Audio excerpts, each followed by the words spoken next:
환경 오염이 심각하다 이제 많이 알고 계실 텐데, 특히 그 해양 환경 오염이 상당히 심각하거든요. 그 삼면이 바다인 대한민국 입장에서는 그게 이제 무시 못할 일인데, 제가 인터뷰한 내용을 종합해 봤을 때 이런 문제를 앞으로 제일 최전선에서 해결할 수 있는 인재를 키우는 학과구나라는 생각이 제가 들었습니다. 웬만한 학교들이 다 생명공학도 가르쳐 주긴 하는데, 역시 여기는 해양 쪽에 특화되어 있다가 보니까 좀 다루지 않는 주제들을 확실히 많이 다루는 것 같아요. 좀 확실히 특화된 주제로 공부하는데도 상당히 도움이 될 뿐더러 이 아이들도 공공기관 취업 준비를 굉장히 열심히 하고 있더라고요. 보니까 기사 자격증이 굉장히 많다고 합니다. 그리고 이 기사 자격증을 대학에서 따는데 도움을 많이 줄 뿐더러 이 기사 자격증만 몇 개 있으면 공기업 직원들 뭐 이런 걸로 해가지고 신규 채용을 하는데 TO가 굉장히 많이 남는다고 해서 이쪽 아이들도 굉장히 취직에 대한 뭐 어떤 기회나 이런 게 저희가 예상했던 것보다는 훨씬 많더라고요. 저는 환경생명공학과에 재학 중인 4학년 신하은이고요. 저는 환경생명공학과 재학 중인 이채연이라고 합니다. 목포해양대학교 환경점 생명공학과 김용진 교수입니다. 만나서 반갑습니다. 겉으로 봤을 때는 흔히 제가 만나왔던 교수님으로 저는 생각을 했는데, 너무 이제 개방적이시고 학생들과 거의 친구같이 지내시더라고요. 인터뷰가 꺼진 도중에도 보면 진짜 친구같이 이렇게 지내시더라고요. 네, 그 부분이 상당히 인상 깊었습니다. 환경생명공학 하시면 이제 해양생물도 많이 만지시고 그러시잖아요. 혹시 회 뜰 줄 아시나요? 환경생명공학과에는 전공이 여러 개가 있습니다. 근데 그때 이제 제 전공은 폐기물 분야라서 회를 바로 뜰 수는 없는데, 하지만 내가 회를 좋아해서 기본 회는 뜰 수 있습니다. 알겠습니다. 감사합니다. 철이 없냐고요?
는 문제들이 많은데 그래서 취업 걱정은 없을 것 같아요. 그러니까 환경이 안 좋아지고 있어서 우리는 살판이 났다. 환경이 안 좋아서 환경학과는 좋다. 네. 알겠습니다.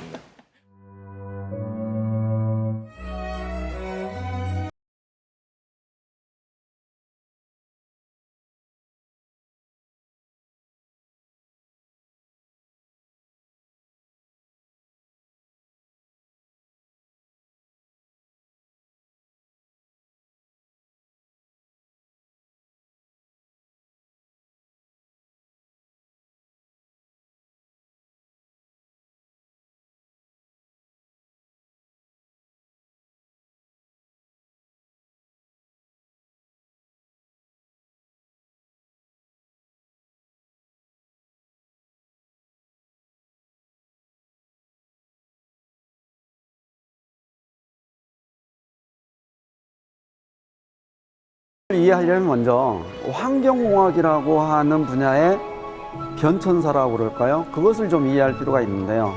사실 우리나라에서 환경공학이라고 하는 것은 위생공학이라고 하는 이름으로 1970년대 초반에 시작을 했어요. 그래서 그때는 공해물질, 요즘 말로 말하면 환경오염물질을 어떻게 관리할 건가, 그것이 주였다 그러면 그 다음에는 그것을 안전하게 처리하자라고 하는 개념으로 바뀌었고, 그 다음에 1990년대 때는 거기에 재활용이라고 하는 것을 같이 생각을 했어요.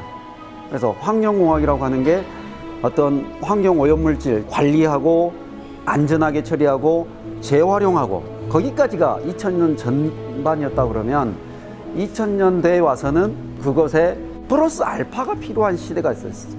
거기에 생명공학이라고 하는 분야를 넣으면 뭐 융합적 교육, 융합적 사고를 할 수 있는 인재를 키울 수 있지 않을까라고 하는 생각을 하고 있고요. 우리 그 학과 입장에서는 참 맞는 얘기다라고 하는 얘기를 하면서 어디 가서든지 그렇게 말합니다. 그래, 쓰레기 버려라. 그게 내가 살 길이다. 그렇게 얘기를 하고 있어요. 근데 우리 지구적인 입장에서, 인류적인 입장에서는 바람직하지 않는 거죠. 근데 분명한 것은 좀 전에 말씀드렸다시피 옛날에는 그게 우리가 먹고 살 길이었어요. 하지만 앞으로는 그것 말고 플러스 알파 되는 그 무언가가 있을 겁니다. 근데 그 무언가를 우리가 찾아가야겠죠, 이제. 그 길에 있는 거고요.